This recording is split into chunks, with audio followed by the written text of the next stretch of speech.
Welcome back, everyone. Now, words, swords. In the beginning was the word, and the pen is mightier than the sword. Sticks and stones may break my bones, but words will never hurt me. But like most things we were taught, we now know this not to be true. Cymatics shows us words water intent. Our words are tools of frequency.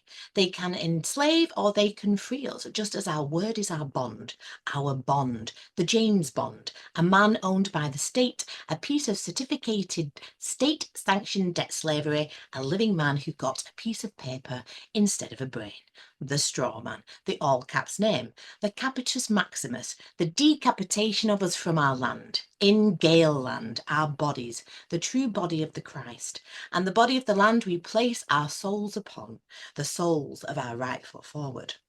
Sentences are passed by judges, characters move stories, characters of alphabets, stories move consciousness, and our consciousness has been hijacked, has it not? Moved and coerced by narratives, narratives that serve to turn living men and women into this. Words hold not just meaning, but they shape the very fabric of our reality, a reality that is not real. The film reel, the scripted movie in which we mindlessly play our parts, or not, as the case is becoming. The quickening, the realization that there can be only one, Neo, for it is the question that drives us, and the answer, we are the Elohim. Now, there are two realizations becoming abundantly clear on this channel. We are the Druids of old battling Rome, the legal system, just as Christ was. And if you think that's too melodramatic, think again.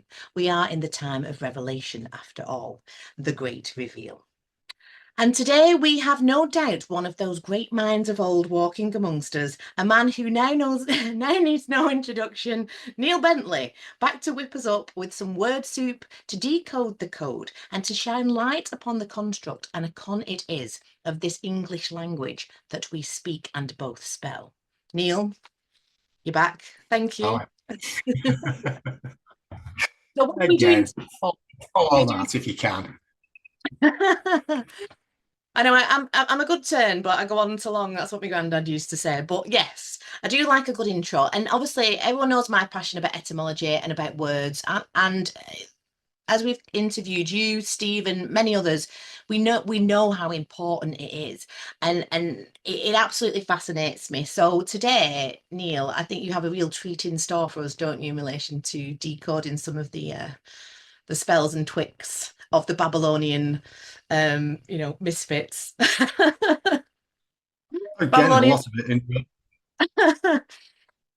Again, a lot of it in relation to your work. I first started coming across these compounds of words when I was doing the law 10, 15 years ago, or whatever it was, with Parliament and government, etc., etc. And then when I stumbled into this, I think one of the very first videos I saw was the Irish wisdom preserved in the Bible and the pyramids with Conor McDowry. And he started going into these compounds of words. So it was that sort of led on to working out that a lot of the words that we use and a lot of the words that we see are actually compounds of other words, but have a much more fascinating background to what the word is. So we have trigger words, which are deliberate misspelling of words to program a picture into your head. And then we have these compounds of words. So it's a combination of both, but it's predominantly compounds of words. But we'll start off with the ones which I will probably repeat every single video that I do, because they have been programmed so deeply. I'm going to need a sledgehammer to absolutely knock them out, because people still see those words and are still triggered by those words. So if we get rid of that, It definitely runs deeply. I'm just doing a neuro-linguistic programming course at the moment, and just that ability of words to embed into our psyches, like I say, it's difficult to crack the nut, but for those that have eyes to see, isn't it? I think once, like I say, I can only look back at where I was 10 years ago, 5 years ago, with my understanding of the common education system and this breaking of words. And it's like I say, as soon as you start seeing them yourself, like I say, the very first word, Phoenician, and this is the picture that comes up as soon as you see the word Phoenician, it's spelled with a PH. The Mediterranean, these sea people with advanced knowledge, they must have lived on boats because there is no home for them. Even in the circus paradigm, there's no home for them. They were just sea people that lived in boats and went around the Mediterranean with advanced knowledge. Yeah, like Stephen said, they had the waterways, didn't they? That they were the boat people, the rowmen. Yeah. Well, again, we can't add two and two together because the tribe of Dan were always known as the sea people. They were always the sailors, the rulers of the waves, etc., etc. So when we have the Vaticanized version, which is the Phoenicians with the PH, that's the trigger to stop you looking at the Finians, the Phoenicians. Fin, obviously meaning white in Irish. So everyone knows Finians as Irish. Yeah. If you were to say Phoenicians, everyone thinks the Mediterranean, but all you have to do is just simply say it's the Phoenicians, not the Phoenicians. Phoenicians is your red herring. The Phoenicians is what they don't want you to look at. That's the 20% that they took out. So that's the blatant obvious one. Phoenicians, Phoenicians, and I think what we said during the Saturn video, it was the even in the Circus Act, even they tell you it was the Phoenicians that deified Jacob into Saturn. Yeah. But as soon as you realise it's the Irish Phoenicians, not the Mediterranean Phoenicians, then you can actually put a home to where these Phoenicians come from, and then you can expand your studies based on that.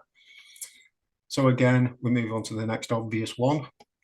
And Stephen says that the waters after the floods, the Mediterranean, that's where they pushed all the flood waters to, and that's basically, you know, the kind of foam Greece and the rest of it. But you know, just tying that in. Continue. Mediterranean's always seemed a really strange one to me because of the Straits of Gibraltar. Did the Mediterranean even exist 15, 20,000 years ago? If you look at is it the Black Sea with the Crimea? Yeah. That used to be an inland lake.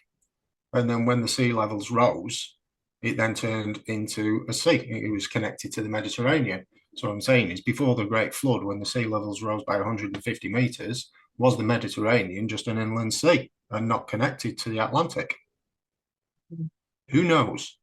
But in the bottom of the Black Sea, you can find a coastline at the bottom of the Black Sea that used to be the old coastline because they found shells and pebbles, etc., of where the old coastline used to be. And then they add 150 meters onto that, and there you go, the new coastline. So the second one, the Aryans. Everyone knows the Aryans, Aryans, the old blonde-haired, blue-eyed Germanic master race.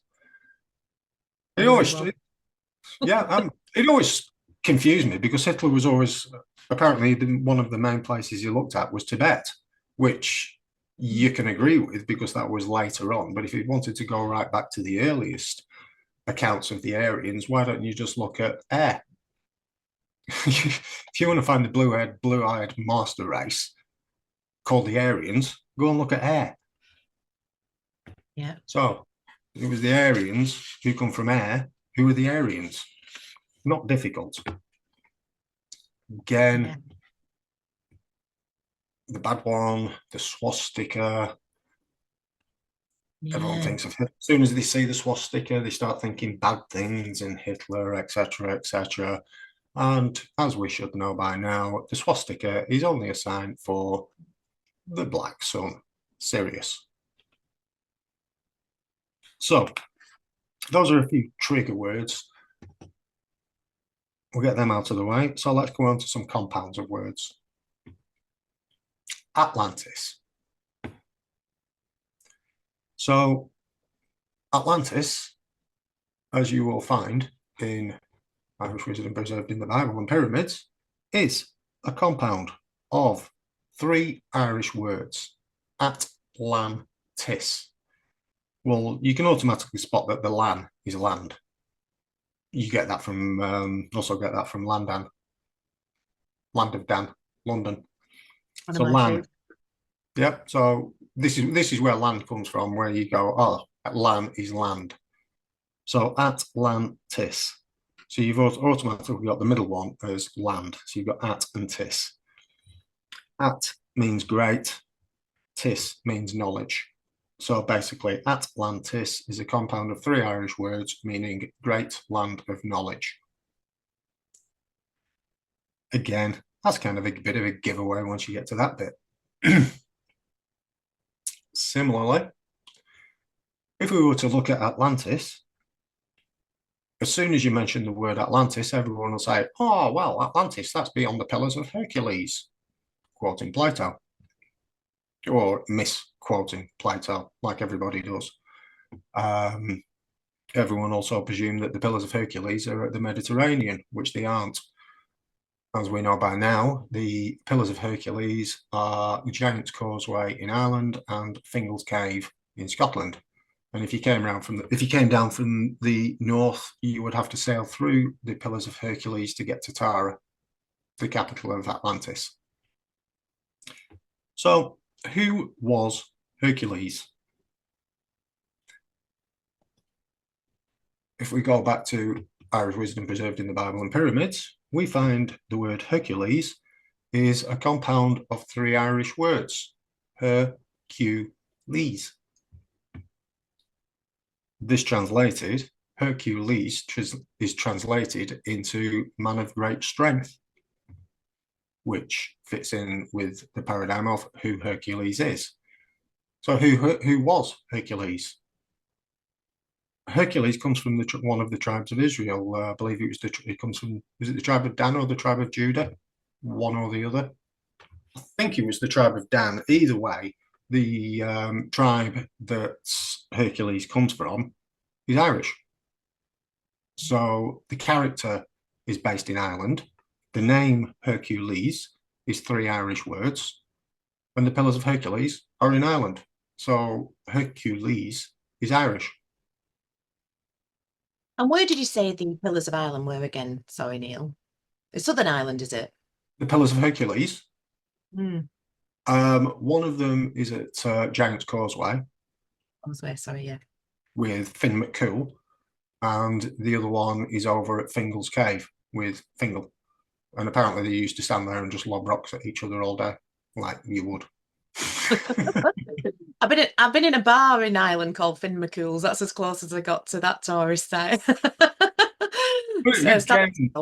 Again, I would highly recommend if you want to talk about Finn McCool, go and read the story of Finn McCool and the Salmon of Knowledge. That's a brilliant story, is that?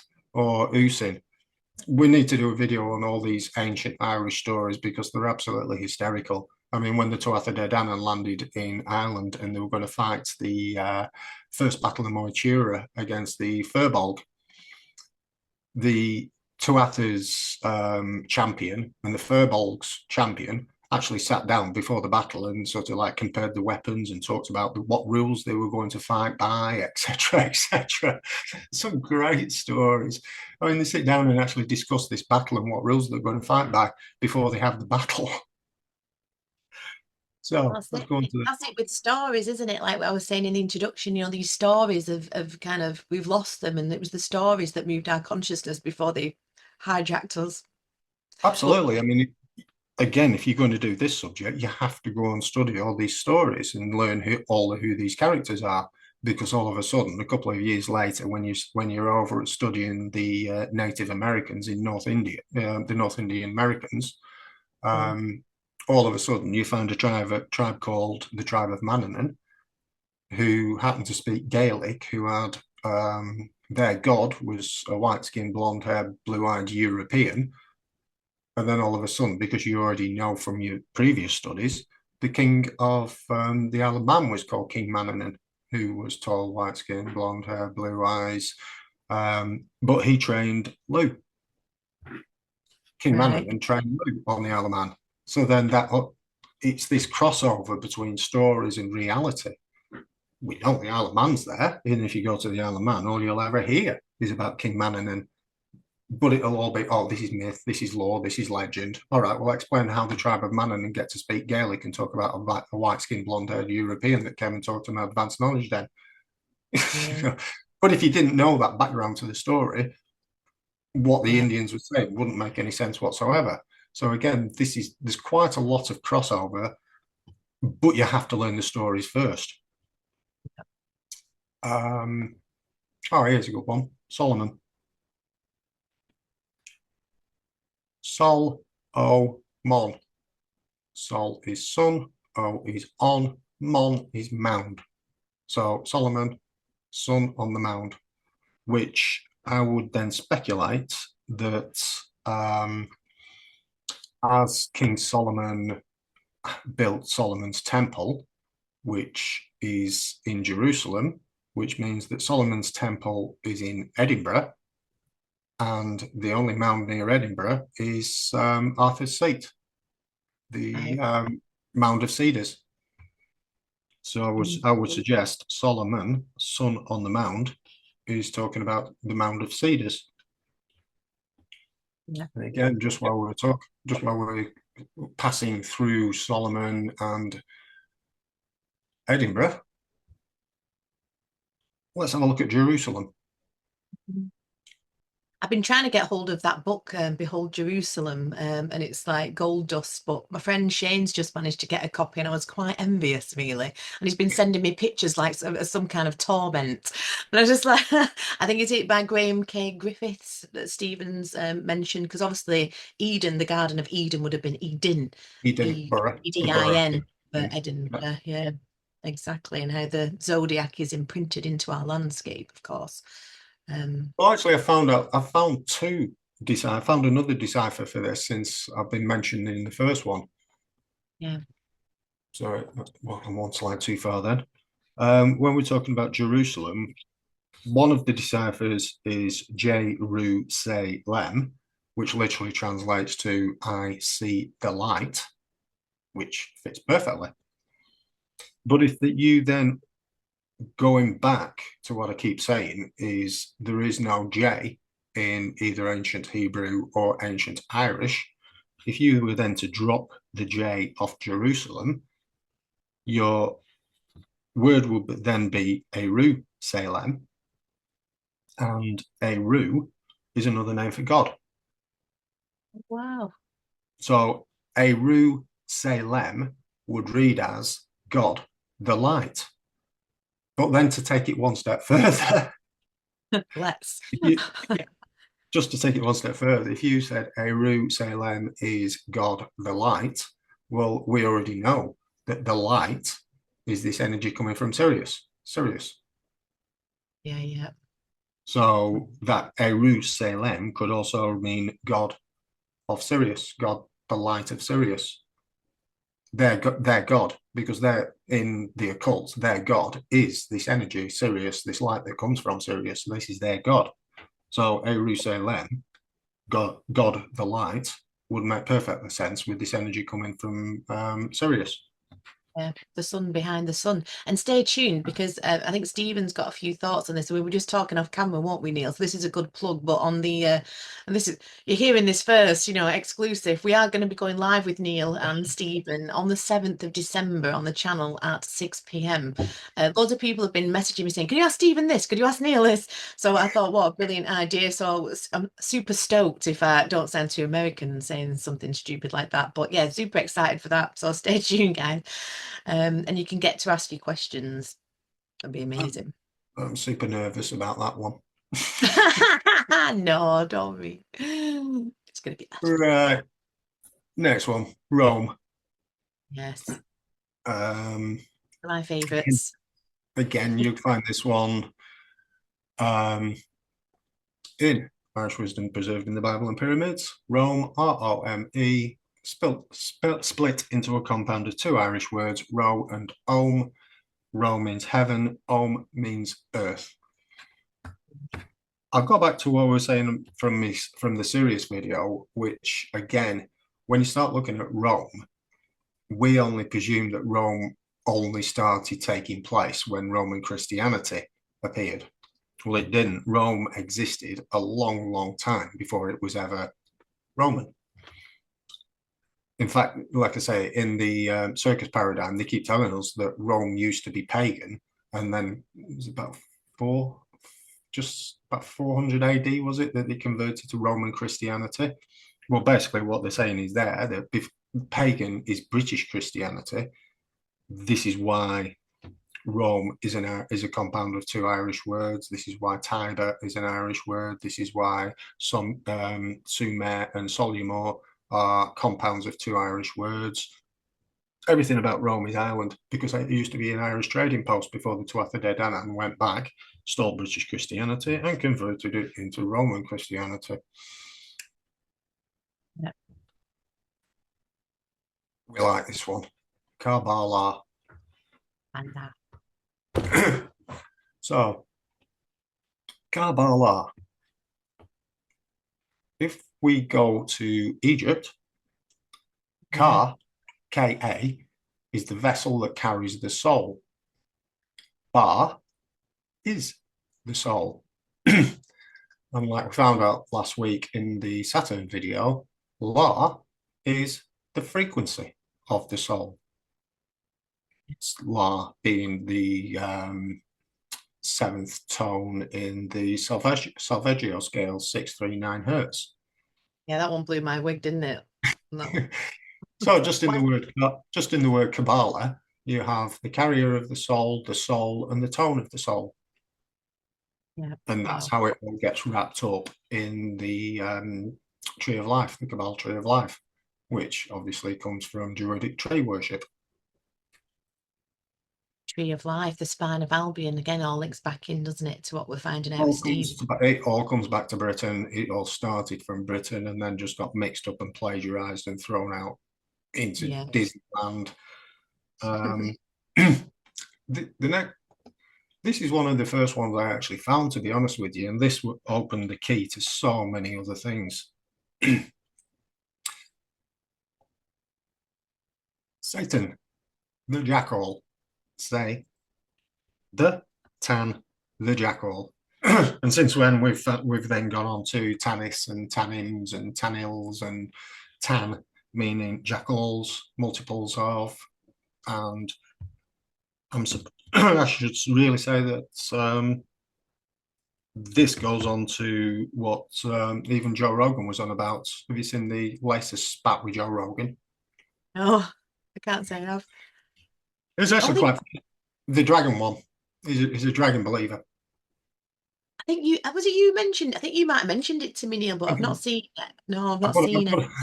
I put a post up on it, but I'll come back. I'll come back to that one a little bit later, because we're going to run through some Saz. Yeah. and talking about Hercules again, Tiny with Stephen stuff. I always go Tiny with Stephen stuff, but he Hercules is bashing, speaking of dragons, the Draco in the stars at the moment. He's like smashing the Draco system on the head at the moment. So hold the line, people. Rome, the heaven is about to fall again. Well, Rome might be going to Kansas. Bye. Exactly. So if in any form of despair, you have a home here with at Dark Matters, we'll uncover this shit for you. Finny. Right. So once you recognise say, S-A, as being the, as soon as you drop the S-A off anything, that automatically leaves other words. So say, lem, drop the say, the. So what does lem mean? Lem means light. So Salem simply means the light. Back to last week's Saturn. Sa is the turn. It was actually quite funny when I found this. This was another one where I nearly dropped through my seat, because you don't expect turn to be anything. You just expect turn to be turn, like we all know it is, but it's just not. It's when it pops up as being the mast, Turney's mast, that'll make you drop through the floor.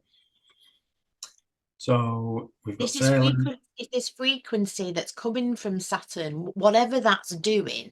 I mean, when like I said in the last podcast, like when I wrote it down about they came and slaughtered the Druids because we were upholding this dome or this force field, to protect us from the negative energies of the archons, which is obviously, the wanderers, Saturn and Jupiter and the rest of them. That kind of fitted in. And when Stephen said it, like I say, it kind of blew my head really. And then when you came with this on and did the mass stuff, I was just like, wow. And I think that is this hijack frequency, and that's why it is something to do perhaps with Saturn. But I mean, who knows? Well, as soon as you say Saturn, everyone starts talking about frequencies and soul traps, etc., etc. And like I said last week, you've got the sixth planet, possibly using the sixth tone, La, going to the sixth chakra, the pineal gland, 639 hertz. Yeah. Yeah. We already know that 666 is a complete mistranslation, and it has absolutely jack shit to do with Satan. But carrying on with Sauron. Oh Christ! Sauron, Yes. Lord of the Rings. Yep. Again, we take drop that, means the Euron. I'm presuming you've seen something about Lord of the Rings and Sauron. Yes. Did you know that Euron actually translates to stable keeper? Keeps horses. Euron means horse keeper. And what did Sauron have? An army. Yep, an army of these black horses. So I was talking to my friend Lucy, and she was saying, "Oh my God, I can't believe how literally Lord of the Rings it is, or would have been perhaps until like the veil got thicker and thicker. We all just dumbed down and forgot who we were. Like, it really would have been." Yeah, I mean, I know I should really do a deep dive into Lord of the Rings, but I'd rather do The Witcher. That again is the same time period, the same sort of feel, the same characters. Yeah. Right, so we've got Sauron. Let's go to Samhain. Yeah. That's your pagan Halloween. Yeah. Which, if you just go down the normal routes, then that has something to do with sacrifice and worshipping demons or dark side or whatever. So, Sa is the main. Main literally translates to wane, as in wax and wane. Wax on, wane off. So wane is the dark part of the year. That's all it is. So Samhain is literally the dark half of the year. Yeah. So as we get into winter and the night's drawing, etc., etc. So Main is wane. Samhain translates to the wane, and all it's talking about is winter. Yeah. That's it. That's it. There's nothing more difficult than that. And I think, like you said, Neil, I think there are people that practice Satanism and all that kind of Anton. I mean, Anton LaVey even said he just made it all up. Like, well, you taught me that, I think, in one when we were talking about it. His daughter said that he knew absolutely nothing about it. He just made it all up. Yeah. He just he wanted to create a scary sounding cult. That was all.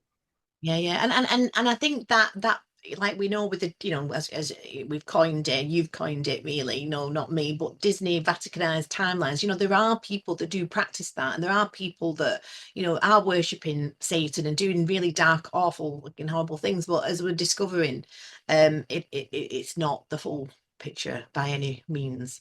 Well, again, I mean, if you are literally prepared to sign your soul away, if it's true, I don't even know if that's true anymore. I mean, the stories, all these people, they signed their soul to the devil, they sold their soul to Satan. Well, if there is no Satan, so either they sold their soul on the belief of a character that just simply doesn't exist, or they're also fully aware of the Circus Act, and it's all just part of the Circus Act. Whichever one would you like to choose? Yeah, But like and I think I've I been think I saying think since day one, I think they've forgotten. I don't think they know to themselves. I think they actually believe that they are signing their soul to the Satan. Yeah, and I think there are energies and entities. I know there was a lady that put a comment on one of our videos and she was saying, have you ever had any direct experiences with these entities? And now I have. I've been dragged out of bed. I've seen, I think there's things at play that we can't begin to possibly fathom, in relation to multidimensional energies and multidimensional portals, gateways. They're obviously trying to summon something. And I think that they have been doing that, like with CERN and whatnot. But I also agree that I think it is just, it's all theatre at this point. I can't even stand looking at the Truth movement or anything like that anymore because I mean, even the Trump stuff, Neil, like this guy was promoting the vaccines and then, he's on a plane with, what's his chops, Elon Musk, and like these are good guys. And it's just like, wow, is everyone still really suckering up to this theatre at this point? Like it's got so ridiculous and it is distraction. And the more we kind of dig and get into this stuff, the more, it really is beyond the world, not in it. I just kind of go, wow, okay, I just think that people's got such short-term memories. They must only be able to remember things for about 18 months.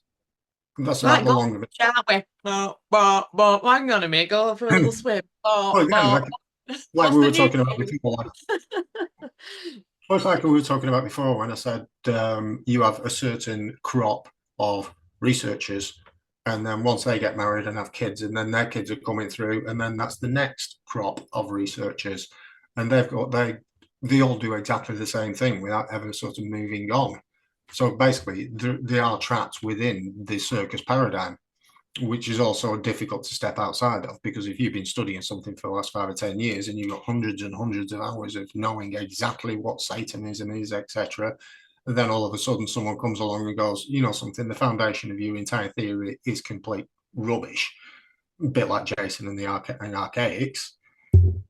Yeah. If you come along and say, well, his entire theory is based around the Bible being literally true and coming from wrong, well, if you just say the Bible isn't literal word for word and definitely doesn't come from Rome, they can't then step outside and say, "Oh, right, well, I better start studying the origins of the Bible Ireland," because they're already so committed to what they know as being true.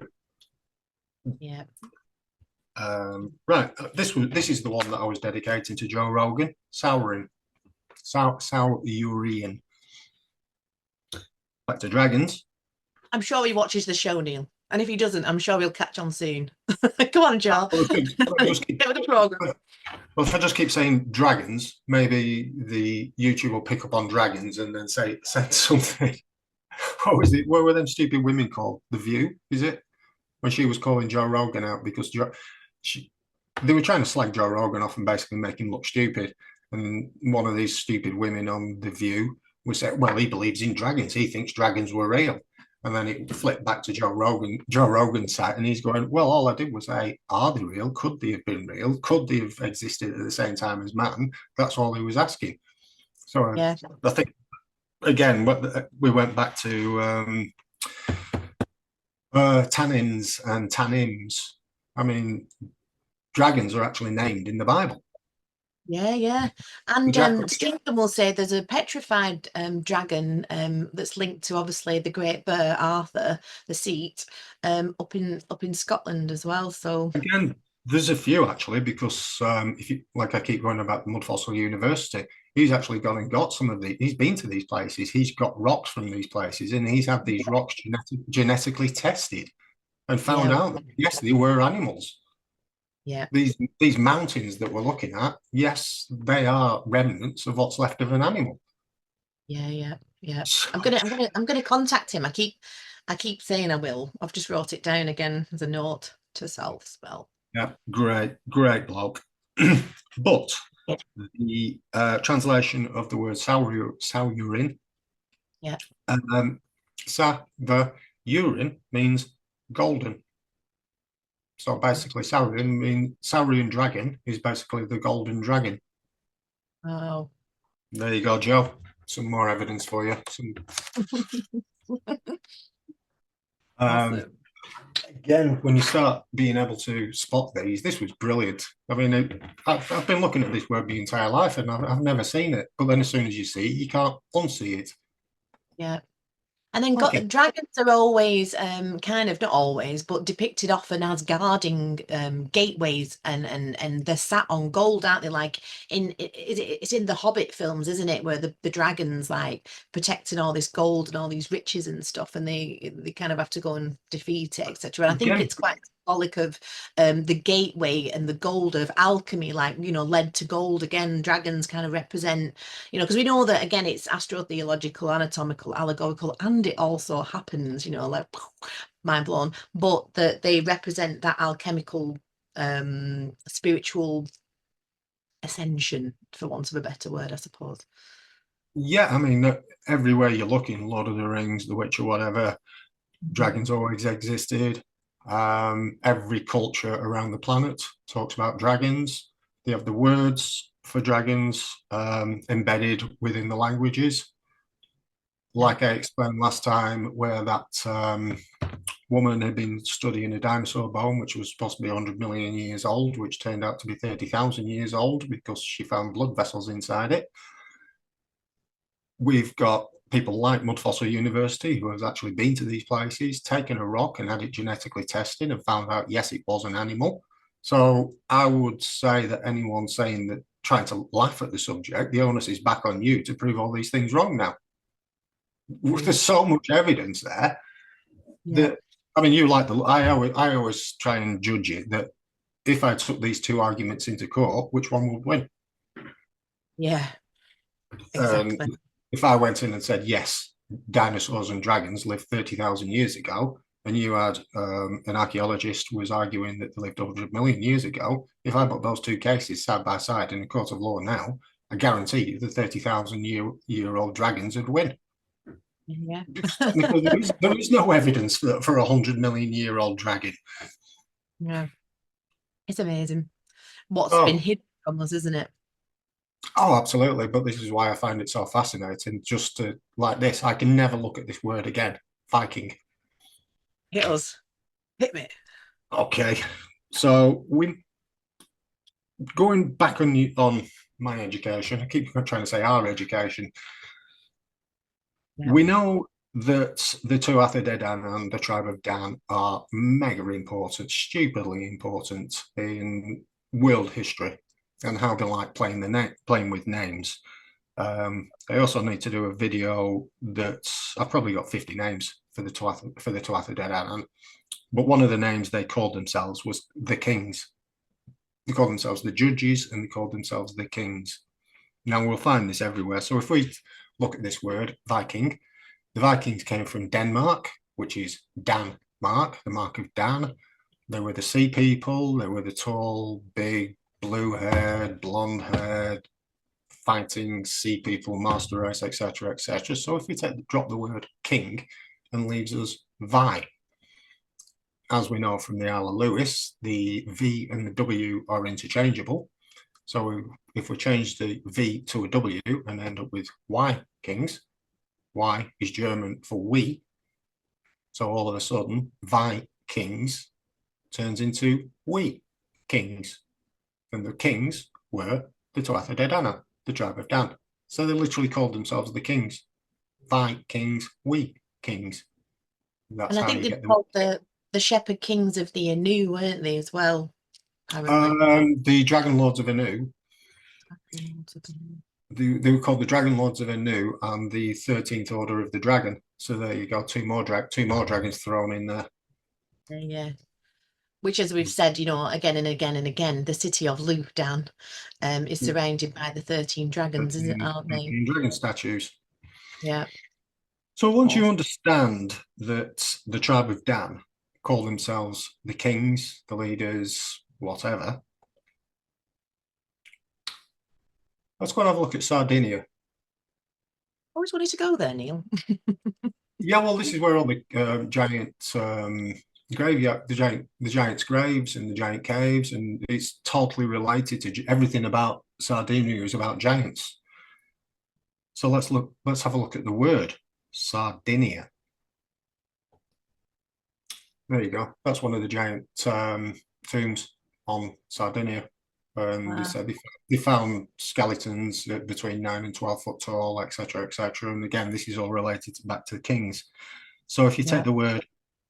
the word, Sardinia, if you break it down into Sardin, Sar is Tsar, Caesar.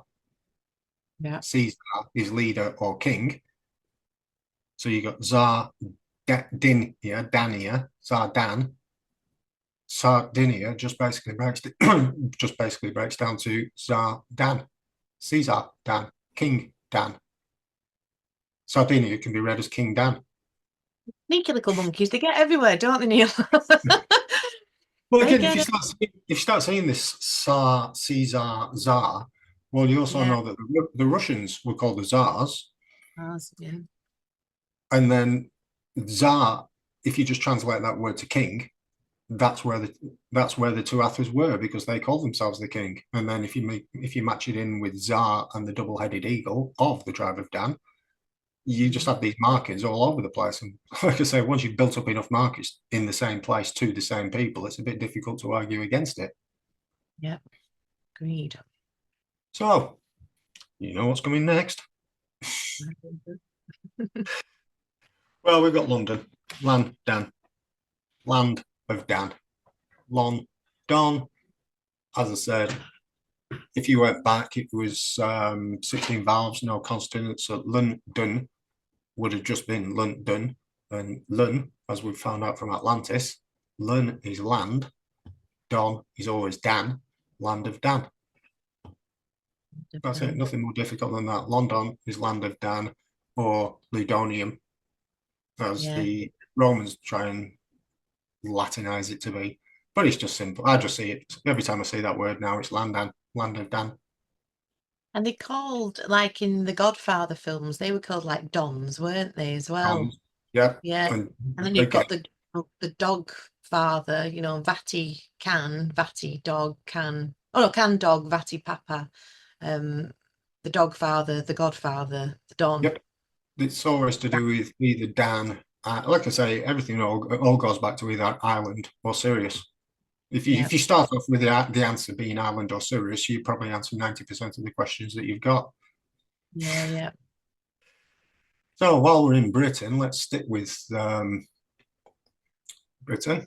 There you go. And there we have your 13th Order of the Dragon with your 13 dragon statues around the land of Dan, which the tribe of Dan were called the 13th Order of the Dragon.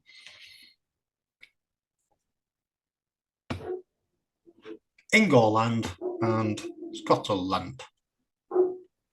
So, the seventh invasion of Ireland, the Milesians by Scotia, who was Tutankhamun's granddaughter. Now, when they left Egypt, the first place they went to was Spain. Queen Scotia married King Mill of Spain. They had two sons, Heber and Herman. When King Mill died, Scotia, Heber, and Herman went back to Ireland. Now, they were called the Milesians. Now, the Milesians came from Gaul, Galicia, which is why when they then took over Ireland, Ireland then became Gaelic, the Gauls. And this is why through Heber, they then also became the Hebrews from Hibernia.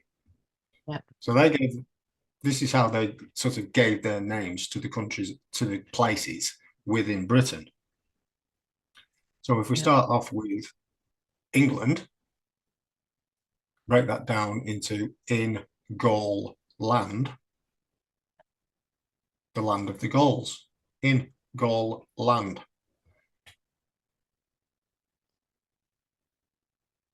The ancient Gauls in Gaul land. And they named everything. Again, it's you can literally go all over the world and find from either the tribes of Israel, from the Gauls. Most places break down to, again, the same answers. Yeah. Again, we'll go to this one. We've got Scotland, which is Scotia land. Then you've got over in Canada, you've got Nova Scotia, which is New Scotia. So every time you see in Scotia, that's Queen Scotia of the Milesians. Unfortunately, she died during the 7th invasion, so she gave her name to Scotland. Yep. And there's a picture of Queen Scotia. Well, I'm pretty sure it's not a picture, a computer representation of the picture of Queen Scotia. Yeah.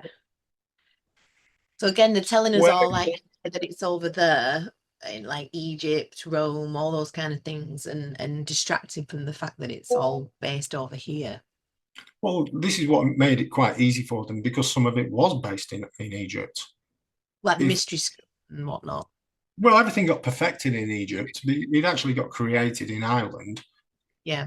Initially got created into an organized structure. Then, after the slide 6,000-7,000 years ago, they went over to Egypt and basically perfected the mystery schools and the organized religions into Gnosticism and the Hermetic teachings. This is why there's so much history in Egypt behind these things. But then it was in 1800 BC during the Exodus that they were then kicked out after Akhenaten tried to tell everyone that they'd been lied to. Again, this is where I feel like Akhenaten. I'm telling everyone that they've been lied to. Maybe you are, Neil. It's falling on stony ground. The last Blue Boar of England that we do a lot of the law stuff with, he's directly a descendant of Henry VIII, like, which is interesting because he kind of looks like him without the gingerness and the beard. Like, so it's like interesting. Maybe we've all. I think sometimes I've just been some bar wench, but I'm sure another I've perhaps been something a little bit more exciting and interesting. Who knows? Who knows? Yeah, this one's an easy one. Wales. Once you know the W and the V are interchangeable, Wales becomes Vales. Vales are valleys. Valleys, yeah, of course, yeah. So you've got the Welsh valleys. Yeah. And the red dragon, of course, that they love flying that flag, Neil. They love it. It's everywhere. There's red teddies, there's flags, it's slapped all up. People are flying it off their houses, and I'm like, oh, holy hell no. Yeah, but again, go back to Joe Rogan. Here's another dragon for you, and the red dragon comes from the Tuatha De Danann, another dragon, and that's also where the Tartarians get the griffin from. Yes, from the tribe of Dan, from this dragon of the tribe of Dan. Well, you shall draw your power from the seat of the dragon, the red dragon. Or the tribe of Dan. So there we have a Vales in Wales. The Vales and Vales. Right. We go on to one that I mentioned earlier, the Isle of Lewis.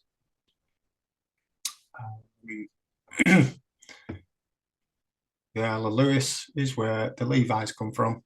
Lewis, Levi's, just swap the W for a V.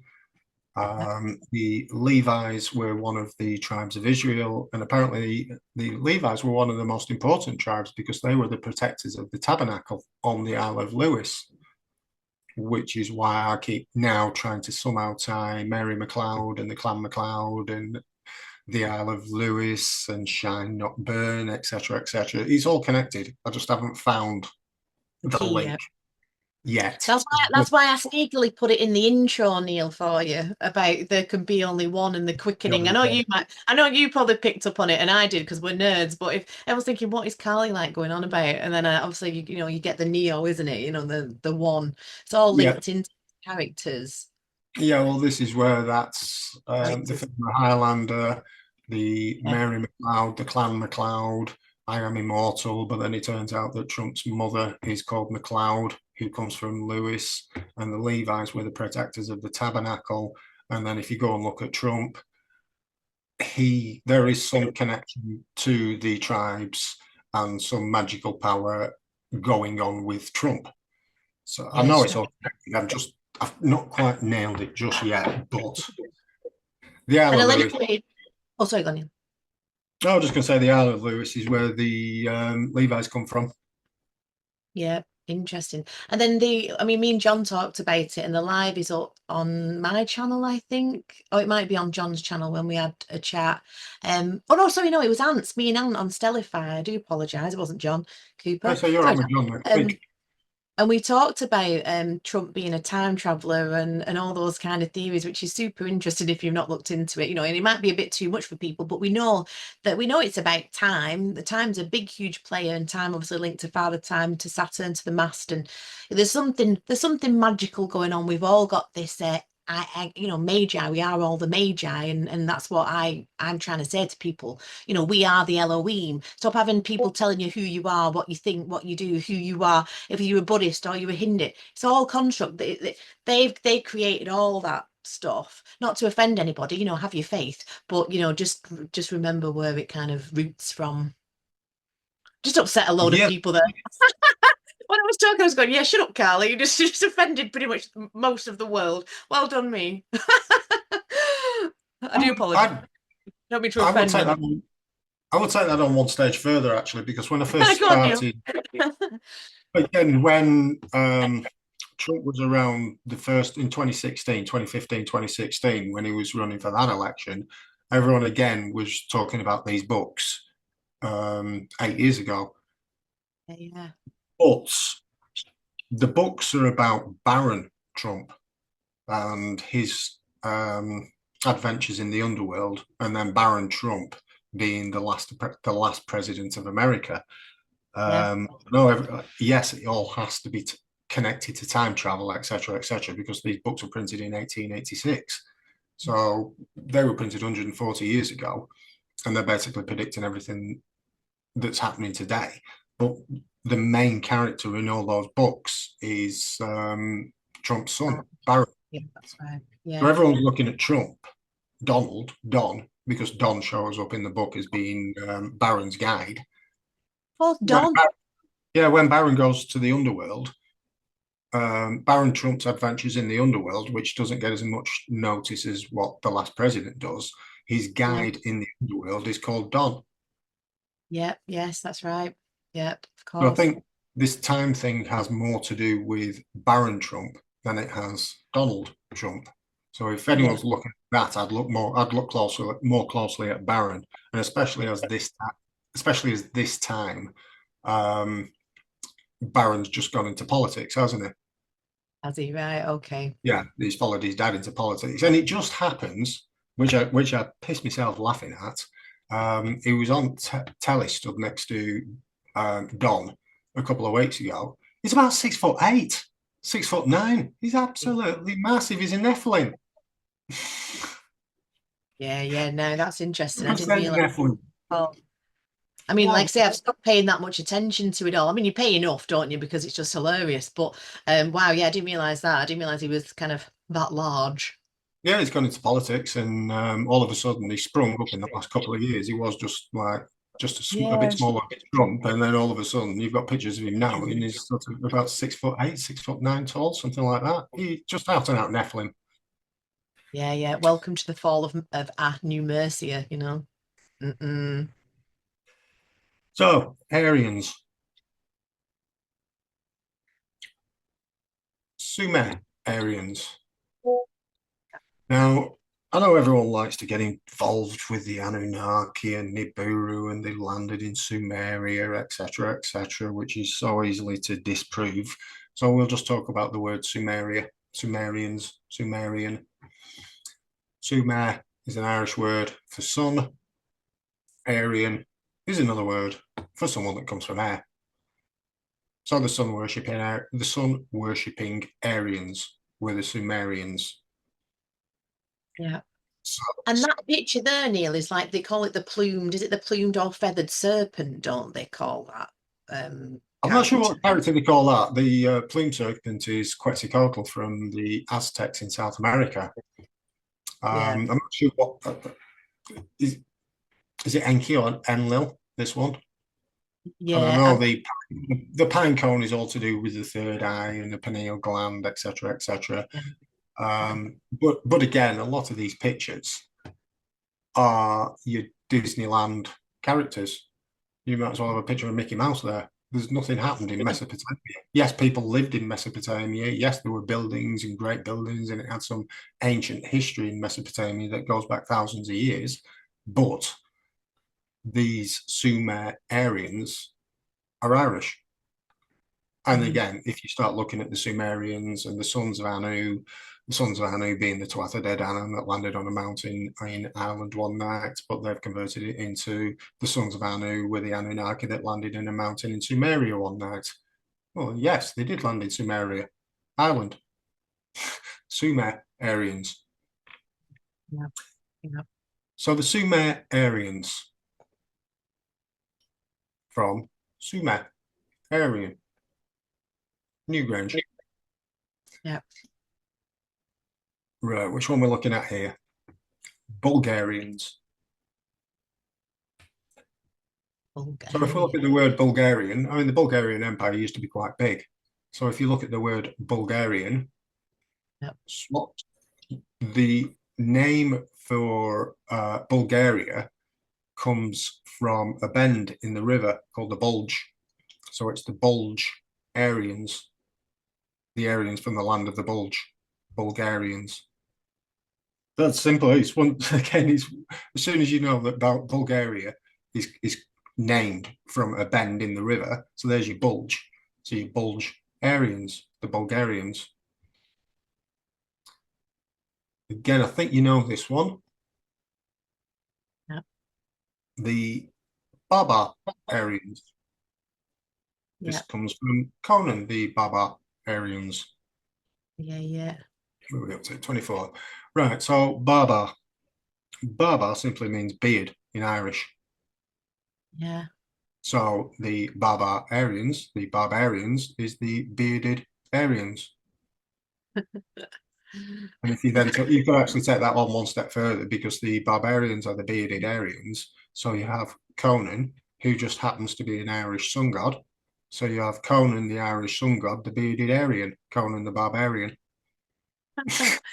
Awesome. I've actually done a breakdown of that film. I've got 2 or 3, 4, 5 pages of notes where it's just I've gone through the film. Stop. Write that down. I could do that to quite a lot of films, to be honest with you. Yeah, you should. Right. So we have the Bulgarians, the Barbarians. Now let's have a look at the Tartarians. The Tartarians. Again, we're back to your griffin, which is a symbol for the Tuatha De Dananns. If we look at the word Tartarians, we'll find we have the Tartan Aryans from Tara. Yeah. The Tartanarians from Tara, the Tartarians. Yeah. Yeah. So that whole Tartaria thing, I think we've touched on it before, is linked to Scotland, isn't it? And Scotia, that kind of lineage in it, the Heber and, or is it not? Have I got confused? No, the Tartarians are more to do with the tribe of Dan, Right. the Danites. The Danites with the Tuatha De Danann, the Scotia is the Milesians who came along later. It was the Milesians that kicked the Tuatha De Danann out of Ireland, and it was then that the Tuathas then went back to Rome, took British Christianity and pledged it into Roman Christianity. So yeah, there were 2 different groups of people, but they're all the same people. Yeah. Okay. There were all these tribes that went from Ireland to Egypt and then went back to Ireland again. Yeah. And like I think Stephen says, it took 400. Well, the Scottish battled, trying to keep Rome at bay for 400 years of them trying to get back into the Holy Land, allegedly. Again, when you start looking at that's the official story.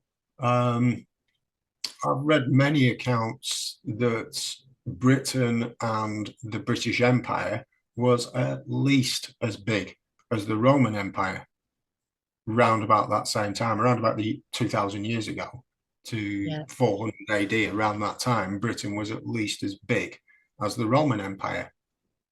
And most of this Roman shit that we find everywhere is actually British shit. Whereas like You go out, let's say, to Spain, and you find a road that's a mile long. Oh, it's a Roman road. Instantly, it's a Roman. Every straight road is a Roman road.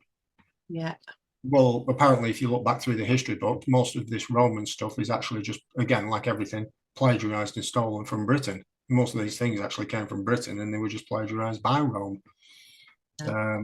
Even all the Greek philosophers say that they were trained by the Irish adepts. So you have all these massively intelligent people, Plato, etc., etc. They said they were trained by the Irish adepts. It's just that the history books forgot to add that little bit in of who they were taught by. Yeah. So there we go. A Tartarian from Tara, a Tartarian. Looks like a jolly fellow. Absolutely. Right. This one needs looking at because we have Newgrange. And Newgrange is on the Bruna Boyne. Now, Steve might be able to help me with this a little bit because I know he's gone into doing quite a lot of work on the ancient British names of places and how they then got moved and changed around. Because as far as I got with this, I spotted Bruna Boyne, went to do a translation on it, and the translation comes back as Welcome to Venice. Bruna Boyne literally translates to Welcome to Venice. And why is that? I have not a clue. And all you can do is speculate that Newgrange used to be called Venice, and they changed Venice to Venice for the Venetians and the Phoenicians and the Venetians. I went to Venice this year, didn't I? Beautiful. Interesting. That's the one that's built on logs, isn't it? Yeah. Well, yeah. Yeah. The story of Venice is just so silly and ridiculous as to why it was built. It's just, I think there was this group or tribe of people who were running away from another group of tribe of people. My memory is terrible. And then they decided to build this city on water because they were chasing them, and the other people would chase them onto the water. And I'm just like, is that it? Is that because obviously he's obviously been built way before then. The story is just so ridiculous. Look up the story of how it's so laughable. It's like, yeah, I mean, ever see the buildings in Venice? Yeah, they just built all that, but no, they didn't. Like that's like come from some superior technology and all kinds of stuff that obviously they've hidden from us again. Like it's just like, yeah, no, that's not. You'd have to be really dumb to believe the story of how Venice came about. Like, oh, again, who built a city on a marsh? And let's put some pilings down. Let's just bang some trees into this marsh, and we'll build a city on top of these pilings, and just hope it doesn't sink. Yeah, and the building, there's so it just not. I got those like obviously me knowing what I know as well, but I was just like chuckling away to myself like the people actually sucked that one up. It's like us going to the moon, isn't it? With the all that kind of the tin foil and like the Blue Peter ship and bringing him up on the landline. It's just so fucking dumb. Oh, well, again, once you start going down these routes, then you can start taking things a lot further. Like I say, I mean, I did all the moon landings and how they could not have happened 20 years ago, and then I did the flat Earth thing, and then you sort of come out to the other side of that. But if you talk to 99% of people about the moon landings, all they'll start talking about is the fakery. Yeah. What people can't, I've never heard anyone saying yet.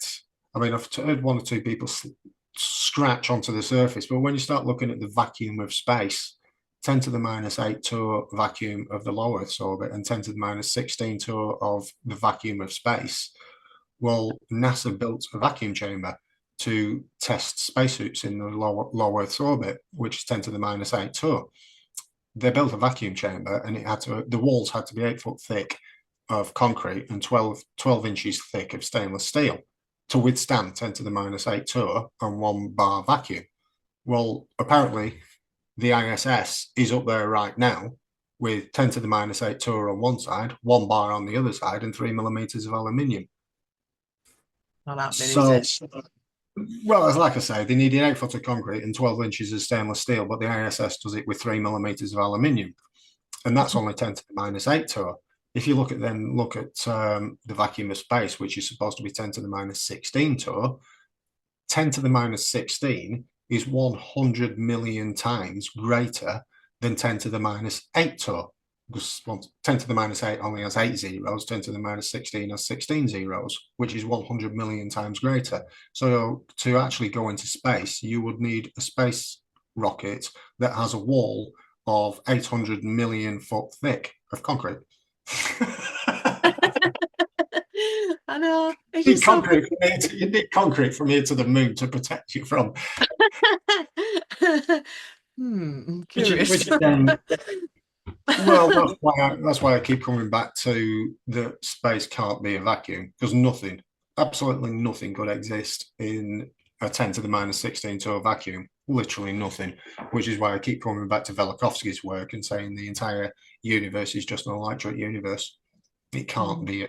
It cannot be a vacuum, literally. But if it is an electric universe, you're not going to be able to get into that either, because you'd simply get fried. Yeah. And I know there's a talk somewhere by one of the NASA scientists that literally say that they can't go into space because there's too much electromagnetic energy. Unless you built a rocket that had 10-foot thick walls of lead, you'd never be able to get into space, but you'd never be able to launch anything that heavy anyway. So he was saying that they'd never been into space because of the electromagnetic frequencies. Yeah. But welcome to Venice. There we go. Welcome to Venice. That's literally what the Brunnerboyne translates into. Yeah. So if anyone wants to run with Venice and Newgrange, there's a lead. Awesome. Right. Sirius. My favourite subject. Again, splitting these things down. One day I'm looking at the word Sirius and you spot C. Well, then a little light bulb goes on in your head and you go, see, that's Spanish, isn't it? See, it means yes. So then break down Rius. If you go down to Google Translate and translate Rius, it means thunderbolts and lightning, very, very frightening. So Rius literally translates to thunderbolts or lightning. Right. Which, given that it's 27 times hotter than the sun and is the scorcher, the shiny, the bright one, etc., etc., this is the one that brings about all this devastation and destruction. Yeah. So the word Sirius literally translates to thunderbolts or lightning. Do we know this dude? Darth Maul. Is that, I can't remember his name. Darth Maul? Yeah, but it's the Sith. The Sith, isn't he? Yeah, the Sith. The Sith from I Star Wars. Don't shoot me, Star Wars fans. Yeah, I think that was the character he played, but in general, these are all called the Sith. Again, when you're doing this work, you soon find out that the Sith are the fairy folk, the Scythians. They're all the Tuatha De Danann. Yeah. The Sith, the Sidhe, the Scythians. They're all the Tuathas. Started in Ireland and then went over to Scotland. If you look under the mainstream narrative of the Scythians, then they'll just tell you that they were all just brilliant horse riders that all came from the steppes of Russia. Yeah. Well, yes, I could go along with that if you were looking at a period of around about 1,500 years ago, after the Tuathas had gone to Russia for the Tsars and the double-headed eagle and the Tartarians. Russia is absolutely covered with evidence that the Tuatha De Dananns were there. So yes, the Scythians could have lived on the steppes of Russia, but they came from Ireland because the Scythians are the Tuatha De Dananns. And then you've got obviously like Luke Skywalker. Luke is linked to light, isn't he? I think it's from the Latin lux or luce or something like that. which is the Jedi, which is the Jediah, and the Jediahs were the priests of old, probably linked to Druids, is it? I don't know. Maybe I'm stretching there, just making shit up because it sounds nice. I don't know. But that's not, you know. Yeah, again, Right. But yeah, definitely Luke Skywalker is obviously linked to the light, isn't it? yeah, but again, the whole Star Wars saga, there's so many characters and storylines within that that can be related to ancient Ireland. But I also believe that the whole Star Wars story is also about the what's the nuclear wars in India, the the Vedics Oh, you've when got Darth Vader. yeah, well, when these ancient talks of these nuclear wars, the wars of the gods in the Vedic texts in India, Yeah. I believe that was the initial foundation of the story of Star Wars. But Yeah. again, they've used characters from Britain, and Mm. like we postulated it right from the very start, very first, that they stole the deities from Ireland and they stole the place names from Britain. So if you want to do a breakdown of Star Wars and run down all the characters and all the place names, I guarantee you that 50% of them all come from Britain. Yeah, yeah. Vader's apparently, according to my just quick search, means knowledge. Well, I suppose there'll be loads of different interpretations, like you say, depending on what kind of cipher you're going to use, isn't it? That's Well, just good yeah, search. well, as we know, that Tis is knowledge, but again, how we know that Irish and Gaelic is so old is Yeah, because depending on how old a language is depending on how many variations of a word you can find. The more variations of a word, the older the language. And if you go out throughout the world, you'll find ancient Irish all over the world. I mean, they call it today, they'll call it ancient Hebrew, but ancient yeah, Hebrew and ancient Irish are the same language. So yeah, it's all right them saying, oh, we found a text out in India, which is 4,000 years ago, and it's written in ancient Hebrew. Just change the word Hebrew to Irish, yeah, yeah, and you'll have the origins of the word. yeah. I know you'll like this next one. Oh, I love this one. I love Ramadan. as many people as I can on a daily basis. Hold on to your hats for this one. She's great, Well, this one. sometimes again, you'll just see part of a word, drop that Yeah, part of a word, and then all of a sudden the entire word turns into something else. yeah, Now, I should have, the first word I should have seen was Dan, but it wasn't. It was Ma, which is mother. So then it's yeah, all, the rest of the word simply breaks down to Ra, Ma, Dan. Ra is the sun god, Ma is mother, Dan is Dan. So Ra is the sun is Sirius. So Sirius, the mother of Dan, is yeah. how Ramadan breaks down into. And all religion, as I say, is just construct. That's it. Just to put you in a box and to keep you in that little box and to keep us all Well, fighting with each well, again, like you keep saying, that all other. religion all comes from one source. It's just a different variation of that original source. The same with the mystery skills and the secret language. The mystery skills, they all come from the same source. So there is, if you just go back to learning that one source, anything after that is a bastardization from that one source, like Akhenaten tried to tell everybody. Yeah, yeah. Gonna And start. Christian, I think you are Akhenaten. I can always say Akhenaten. Akhenaten. Akhenaten. Akhenaten, Akhenaten. Akhenaten, Akhenaten. Hey, Akhenaten, Peter. Akhenaten, oh boy. Good. Now again, this is fun, but it needs some work doing on it. But I know I'm over the target. The word, the word Mhm. pagan, Okay. right? Again, you can split that into pay-gan, Yeah. which initially doesn't mean anything. I know pagan was actually introduced by Rome as an insultive term, Yeah. because again, pagan was practiced in Rome before Roman Christianity took over. It was basically the ancient original organized religion. So when Rome started to take over Ireland, anybody that was still practicing this ancient religion, they were called pagans, because the word pagan translates to country folk. So they were these old-fashioned country folk, backward people that were still practicing this old religion of paganism, and they were practicing the new religion of Roman Christianity. Yeah. But when you start breaking down the word pagan, first you come up with gan, which is here is a garden. Then if you go into pay, Dan lives. Dan lives in the garden. What garden?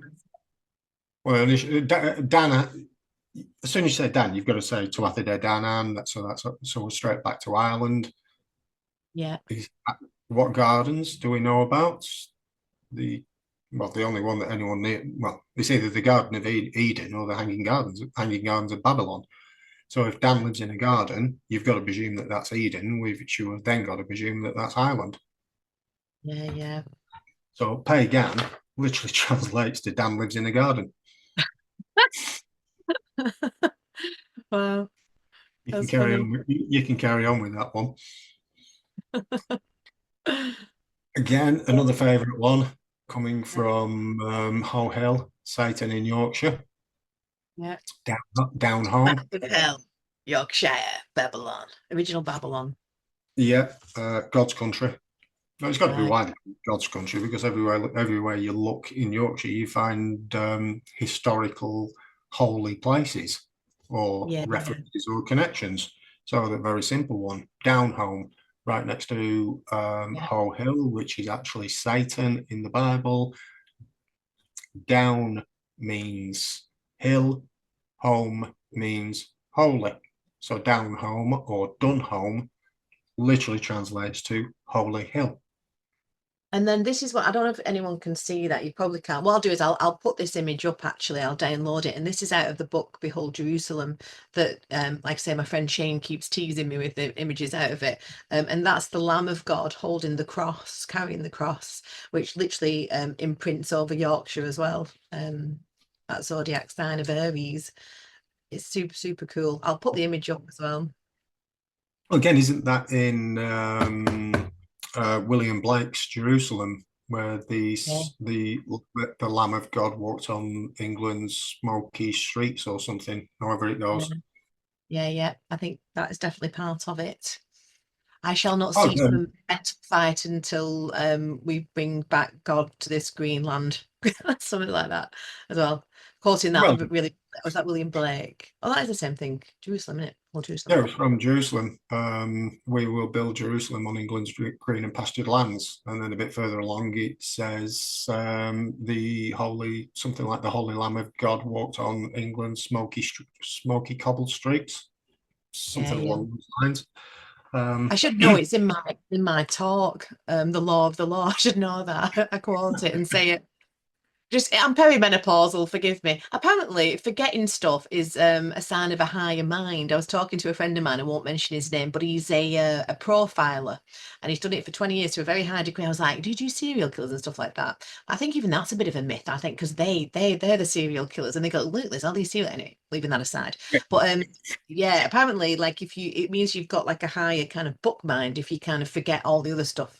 So I'm just bigging myself up there, or giving myself a really good excuse as to why sometimes I'm like, huh? But what? So I just think there's that much shit in the head that I just need to get it out sometimes. Yeah. There's nothing in there. You've just got an empty tin, and it's just going to rattle like an empty tin. If you just load it with information, it's easy to lose information. If there's only one piece of information in there, you're not going to lose it. Enough. Right. What's that? Is that the sun behind the sun? No, that's the planet Mars. Oh, Mars. Yeah, sorry, yeah. Red and angry, Mars, of course, the god of. Well, it's supposed to be the god of war, but like we've just pointed out, that M-A, Ma, is mother. Mama, mother, Ma, mama, mother. Yeah. So Mars, M-A-R-S, if we take away the Ma, which is mother, Yeah. and just leaves RS. Well, like I said, there are only 16 vowels, no consonants, or whichever way it is. So if you just simply go into translate and translate RS, it comes back as ruler or leader. Mm.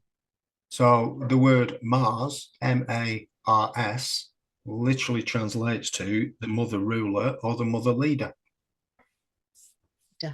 Nothing to do with men, wars, or fighting. I wonder if Mars bar is linked to the law. The mother leader of the bar. I'm just messing. Mars bar. Well, it works. Mars is mother leader or mother ruler. Mother ruler of the bar. Precisely. Mars bar. There you go. You're learning how to do it straight away. You know what I mean? Skills. Now then, again, this one is going to need some homework. Yeah. Templars, the Knights Templars. Mm-hmm. And if you take the word Templar, Templar, chop that into Templar, do a translation of Templar. The answer of that comes as unclean flower. Right. Now, I know that the unclean flower has something to do with women's periods, with blood and women's periods. Yeah. Other than that, I can't take that one any further. Yeah. If you want to take it further, Templar translates into unclean flower, and unclean flower has something to do with fertility and women's menstruation periods. Yeah. Another interesting thing as well is apparently there is like a fake flower. You get the fleur-de-lis in sacred geometry, and the one Yeah. that we're kind of bombarded with and shown is kind of the fake one. It's kind of like the hijacked one, and there's a lot of people wear them around the necks, and it's not the actual true flower of life. Again, that's an inversion apparently. Don't know whether that's linked to it, but it just came to my head. Well, if you want to talk about the fleur-de-lis, the fleur-de-lis is one of the emblems for the tribe of Reuben. You said right, like you do not know this one? No.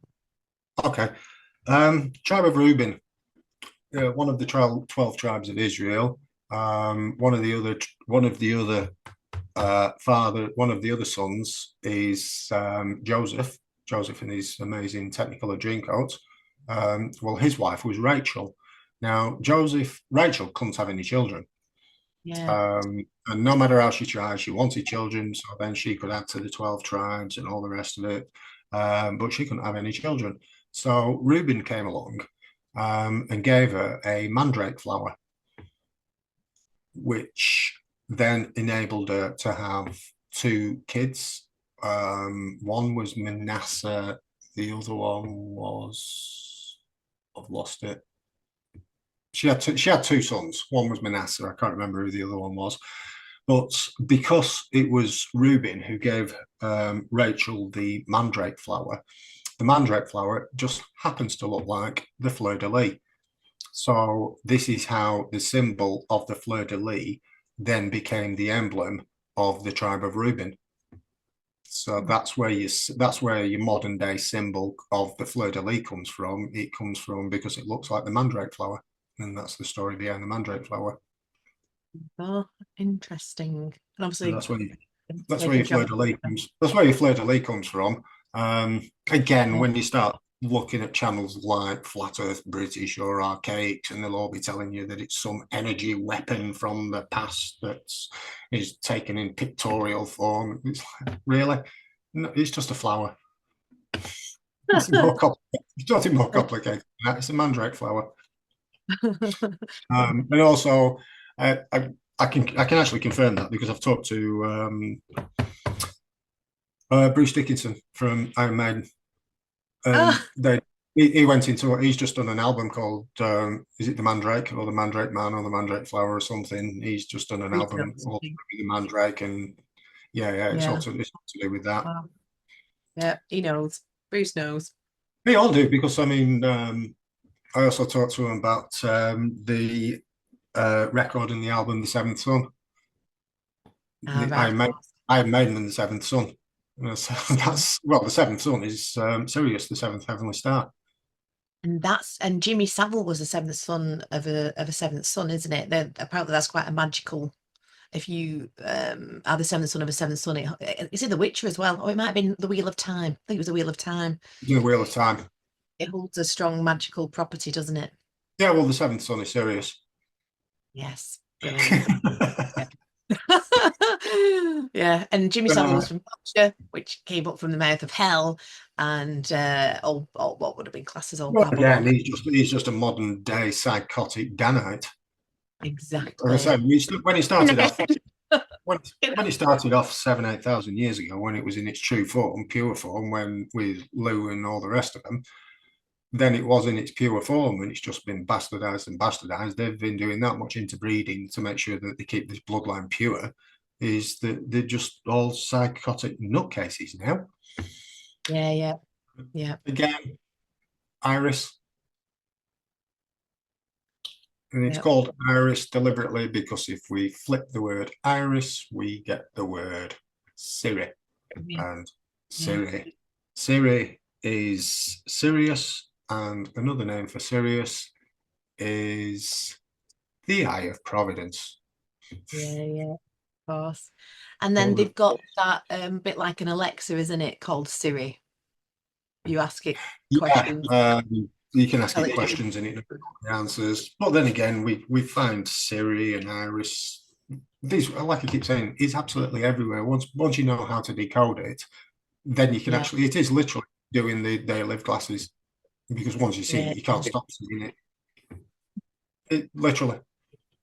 But again, until you can actually you've put enough of these jigsaw pieces into place, yeah, it's still a bit cloudy, but you start getting a suspicion that it's everywhere. And the more you study and the clearer that you see, like I keep saying, scratch and duck. There's that much out there. You might get one idea, scratch it, and then all of a sudden 20 ideas will drop onto your yeah. head. Right. Michael Sarian. No, we're not going to break down the word. We're not. No, we're not going to. We're not going to break down the word Michael Cesarian. It's just this next one is actually dedicated to Michael Cesarian, because I've seen a lot of his work, and it's absolutely amazing. If you haven't come across his work, please go and study it, because it's Yeah, just jaw dropping. He's been studying this stuff since he was a kid. He makes me look like a primary school kid. it's good, But isn't it? oh, it's brilliant, and I like the work he does on psychology. Yeah, so I like the work that he likes to do on psychology. So when he was talking, and I was listening to him, he kept talking about this scarring of man's memory, and he kept saying there were a long time ago there was a disaster, and this disaster is scarred onto the memory of mankind, and this then affects us right through to today, of this hidden knowledge of this ancient disaster. Now, one of the joys of Asperger's is pattern recognition.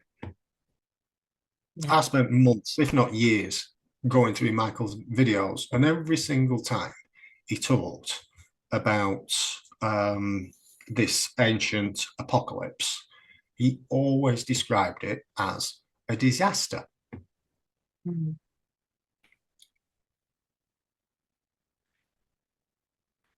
So let's go back one. That's the next one. All right. So we always described it as a disaster. So as soon as you see the word disaster, disaster, disaster. Well, like again, once you see the word sa in the middle of disaster, It's still in my you head. have the. So we've got the star. Di is Diana, and Diana is Sirius. Yeah, Sirius disaster. Star literally translates to Sirius the star. So Sirius the star that brings about the disaster, the Great Flood. yeah. which, if you've seen any of these videos, that's pretty much this entire channel is dedicated to proving that Sirius brings about the Great Flood. Yeah. Again, we'll go to this one because I know you like this one. Great Britain. Yeah. Britain. Yeah. And if we go into a translation of the word Brit, the word Brit means covenant. The word Tain means people. Yeah. So the word Brit Tain literally translates to people of the covenant. Go and find me some better proof than that out in the Middle East. In the circus paradigm, go and find me somewhere that is called. Find me anywhere in the Middle East that, I mean, the state of Israel, they keep calling themselves God's chosen people. Are they the people of the covenant? You would literally have to go and change the name of the state of Israel to Britain for them to be chosen, for them to be the chosen people. Yeah. Yeah. It's a fiction again, isn't it? The state of Israel, the state without Israel, it's a fiction. Yeah, but I say most people, they don't even bother with the word state of. It's just Israel. This is why when we did the video last week of me breaking down who and what Israel is not a country. Israel is a man's name. Israel is the father of the 12 tribes of Israel. That's all Israel is. It's a man's name. It's not a country. It's not a country. It's not a land. It's not even a people's. It's a man's name. That's all it is. Israel, Jacob. Nothing more than that. This one I quite liked. The Shemsu Hor. Now, for those that don't know who the Shemsu Hor are, they are the original builder gods of Egypt. Yeah. Osiris, Thoth, Osiris, Set, etc., etc. These are your blonde-haired, blue-eyed builder gods who initially turned up in Egypt and they rebuilt Egypt. They were called the Shemsu Hor. So we'll chop up the word Shemsu Hor. The word Shem means sons, Su means of, Hor means Horus. So the Shemsu Hor are basically the sons of Horus. Take that one step further. Horus is another name for Sirius. So the Shemsu Hor are the sons of Sirius. Which is why you get hours, Horus's hours as well in etymology. Or horizon, yeah. And horizon. Yeah, exactly. every flat earther on the planet shouting that one out. Horus is oh God, well, yeah. Horus is another name for Sirius, so the Shemsu Hor can be read as the sons of Sirius. Either way, these are these builder gods that turned up from Ireland, and which is why I still contend that Thoth is blue. Blue, right? Yeah, interesting. Thoth is blue. Yeah. Next, Samael. Samael. Have you beaten me to it? Have you beaten me to it yet? Samael. Yes. Little one. I'm not going to ruin the punch. Sa is the, Ma is mother, El is Elvin. Samael is the mother Elvin, Lilith. Lilith, the mother Elvin. Yeah, yeah. Samael. Lilith. Yeah. Long story. But yes. She came and visited me one night. Must be just cool.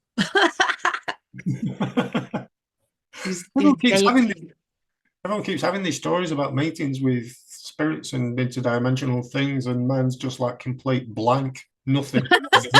I'm drawing a blank, Neil says. I'm drawing a blank. Everyone starts talking about these other creatures, and if you had any experience, no. Even when I died, I didn't have experience. It just went black. Oh, poor you, when Neil. you talk about dying, when everyone starts talking about when my near-death experience, obviously I failed and got sent back. Like, no, we don't want you, Neil. Go on, get to fuck. Get back there. Come on, you're not finished. Neither of them wanted me. Neither of them wanted me, so I just got sent back. But when you start talking to people about it, you think, "Oh, did you see the light? Did you hear voice? No, it just went black, completely black. Yeah, One minute yeah. it just went black, and next minute I've got someone slapping me around the face, telling me to open my eyes. That's about as best I can tell you about.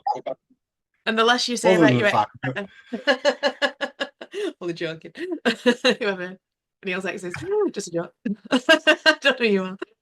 I don't mind joking about it. It was. I should have been in the worst pain that I've ever. I should have been in the worst pain that I've ever been in my life. I was in one of the most horrific accidents that you could imagine. But at the point of actually dying, I was lovely and warm, and all I just wanted to do was turn over and go back to sleep again. Yeah, No yeah. pain, nothing. I was just lovely and warm, and just I accepted that I was just about to die, and it was just like shut your eyes, and that's what it was. Only I didn't see any Your light. time, Neil, not your time. Got sent back to do this shit. Exactly. I could then You know where I'm going with this. do the red The land hand. of Mu. Well, everyone talks about this land of Mu and Lemuria, etc., which I can't disagree with it because this would be going back a long time before our studies started, if it existed. But the only place that I've ever been able to find called Mu is Mumu, and that Yeah. is and that's Munster in Ireland. And And we then know as soon that's as one of my favourites. well, yeah, you know where I'm going with this one because as soon as you start say Mu turns to Moo Moo, then you've got to look at the Justified Ancients of Moo Moo by the KLF. Tammy Wynette, the blonde-haired, blue-eyed, white-skinned master race, who just happened to come from Munster, Ireland. Yeah. Oh, she actually did she? I didn't know that. No, she didn't. She's American. Oh, And I'm not really sure how they managed to get hold of her, but yeah. the only interesting thing I can add to Tammy Wynette is the T and the W. Well, her initials are TW. Yeah. So that in Gematria is 223. Which means Oh, well, you're getting into all the skull and bones, and right, okay. 823, the Gematria.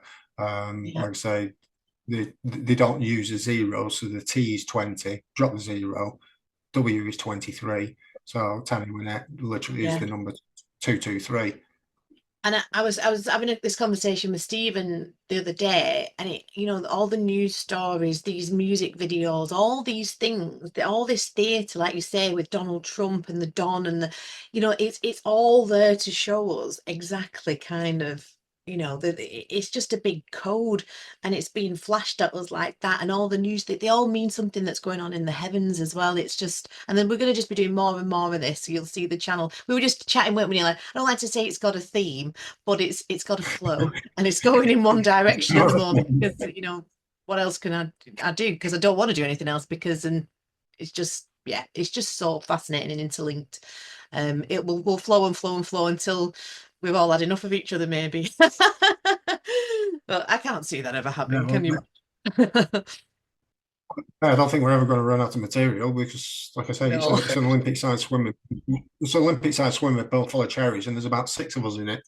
So we're I know, not I'm saying not many of us is there. I've got my little armbands on still, like just do. My wobble wing. Right, and last but not least, now this one isn't so much as a manipulation of a word, this is a manipulation of a deity. Satan. Yeah. Satan. So Satan is where the actual word came from. Satanta. Like we were saying, they used all the Irish deity names. His dad was called Lu for Lucifer. His dad was called Cian for Cain, etc., etc. So, how they play with words. Satan, Satanta, is Cuchulainn in Irish. Cuchulainn, the hound. Yeah. Now, Cuchulainn this is where, again, where you get this crossover between what is law and what is reality. Because if you took the word Cuchulainn and went over to America, the Mayans have a white skin, blonde haired, blue eyed, tall European who brought them advanced knowledge, sounding a lot similar to Cuchulainn. Weirdly, the Mayans also said he was a shapeshifter. Now, that came from the Mayans. They said he was a shapeshifter. Now, if you go back to Ireland, the Tuatha De Dananns are also called the shapeshifters. So we have Cuchulainn, the tall, white-skinned, blonde-haired, blue-eyed European, turning up in South America as Cuchulainn, the tall, white-skinned, blonde-haired European who was a shapeshifter, and we'll have one guess at what he shapeshifted into. A feathered, plumed serpent.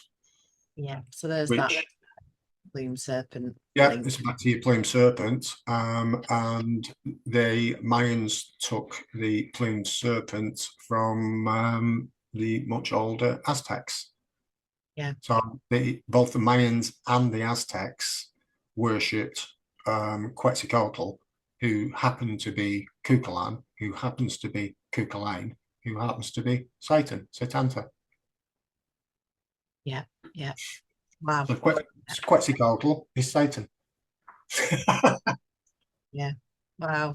Yeah. See, 10. Boom. Boom. The words. Yep. Those are the words that I dug out. Wow. Smashed it yet again, Neil. And like I say, as I always bang on, the words are just so important, aren't they? You know, the symbolism, the language, you know, the decoding of the code, that, you know, the Manly P Hall thing, you know, when we kind of learn this, when we can break down language the way that you've just done, then I always say there's information, misinformation, and we're being presented with it all the time. And that's why it's so perplexing and so confusing. But once you kind of get to that kind of root of that code, and you know, I always say, like, you know, well, actually I stole this off Logan, who his channels, you know, he talks about scripted reality on Decode Your Reality. He says we are the coders and we are the decoders. You know, and again it goes into what Stephen says, we are the Elohim, we are the gods. Stop having them tell you who you are and what you do and where they're going to put you, you know. And it's time for us to kind of, in fact, like I say, there was a woman who was having a little bit of a kick off, and I'd shared one of Stephen's posts going, I'm not doing this, this is, they're doing this, you know, how you know, they're doing this to the children, they're doing this to everybody. And I decided, and no disrespect to this lady if she's watching, just to not reply, because I don't react anymore in the same way, because I thought, well, you know, no offense, but you just don't quite get it. And if it has been us in our ignorance, you know, it's like with the law, ignorance is no defense of the law. We've been, you know, we're not doing it in a way, but we've allowed it to occur. And you know, in our ignorance, this has all been going on because we have forgotten who we are. We are disconnected from the land. We haven't been aware of the legal system, etc., and the con of that. We haven't been following the heavens. We need to get back, you know, to what our ancestors, you know, knew, and what they've hidden from us speech over. So yeah, thank you so much yet again. It's just like, you know, it's just like a big feathery plumed serpent of awesomeness. We're trying to remember. In a very, very simplistic way, when we can say we create our own future, simplistic way, we've just had a general election, we voted in Labour. You could have had all the papers, every news media outlet on the planet telling you to vote in Labour, but if everyone had gone out and voted for Tories or Reform or whatever, then they would have been in power today. We brought about that reality. Everyone going out. I mean, you know, from your study of the law, when the 2020 happened, that no matter what that said, none of it was based in the law. So none of it applied to you. They were all based around acts and mandates and words like this that don't actually apply to us.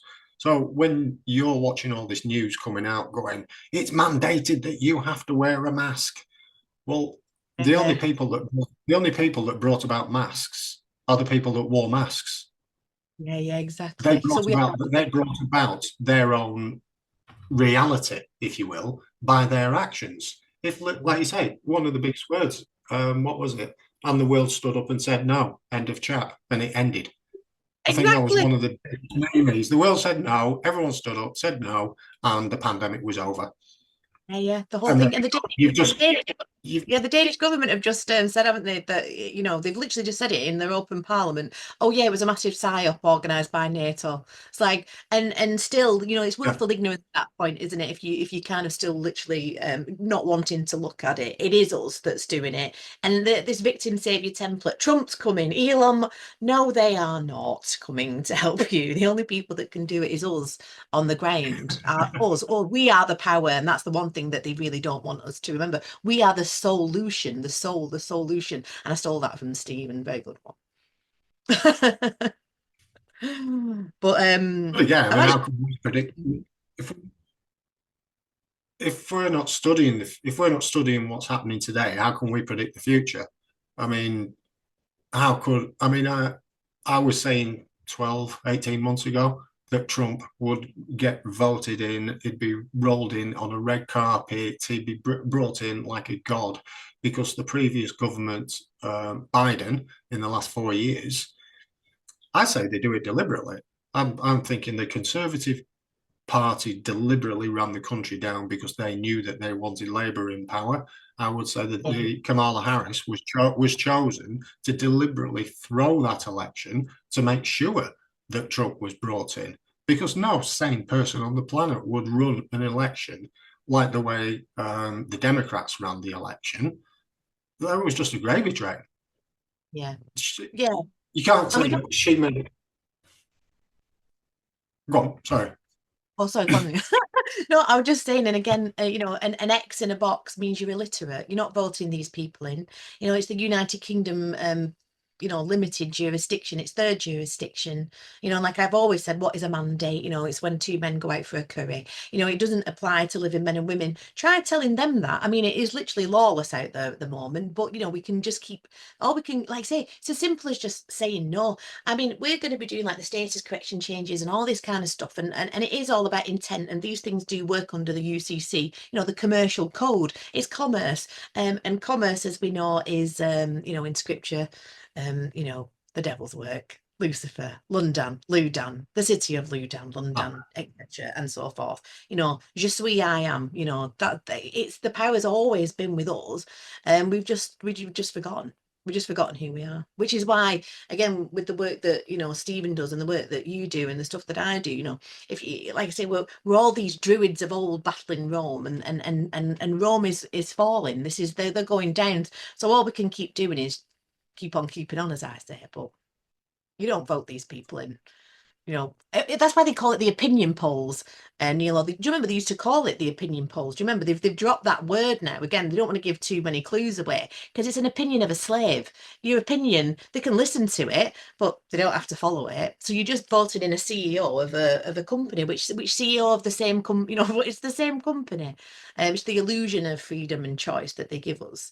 And it's us that joins in with it. And if you're still belly, then you've missed the point. Awake is a party for the dead. If you think you're awake, like you say, Neil, that's a state you don't really want to be in either. Again, it's putting people in boxes, putting ideas in boxes. A ballot box. Yeah, but if you stand there and go, I know this, I know that, unless you can stand there and go, I know absolutely nothing, and Yeah. everything that I think I know is open to be questioned and changed if better evidence comes along. What I tend to find is, even in the truther community, that sort of 95% of truthers, because they're invested so much into what they know, it Yeah. can't be changed. It can't ever be changed, because that means that everything else that they know has to be changed, which Yeah. means it might put them back 10 years of research. Well, all right, put it back 10 years of research and start again. It is, and I think as well, like it's this egoic grasping mind of which, no, hello, I'll hold my hand up. We want to feel that we know. So we kind of, we get to that point and we go, right, okay, wow, I know all this occult stuff. I know now, and it makes you feel better when actually when you really get some wisdom, then you really do start to get humbled by it and go, actually, no, I don't. And the more it is really cheesy, but it is like the less you know, the you know. The better you are really, and it can kind of flow over you, and wisdom is certainly different to knowledge in that sense. You can have a lot of information, but if you're not applying wisdom, and if you're reacting to all the situations in the theatre that they present to you, then you're part of that theatre. And as I always say, your name is on the credits. Well done, you've just joined in with the whole game and theatre, and that's what we've got to stop doing. And that's what I meant by with that lady, by, you know, again, no disrespect to her, you know, we've all been part of it. Me too. You know, it's not like I'm any different.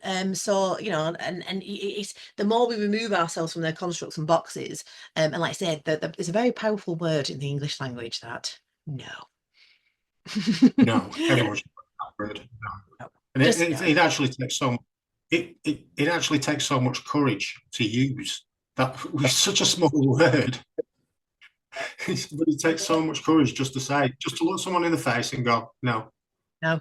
Yeah. And then just put it back on.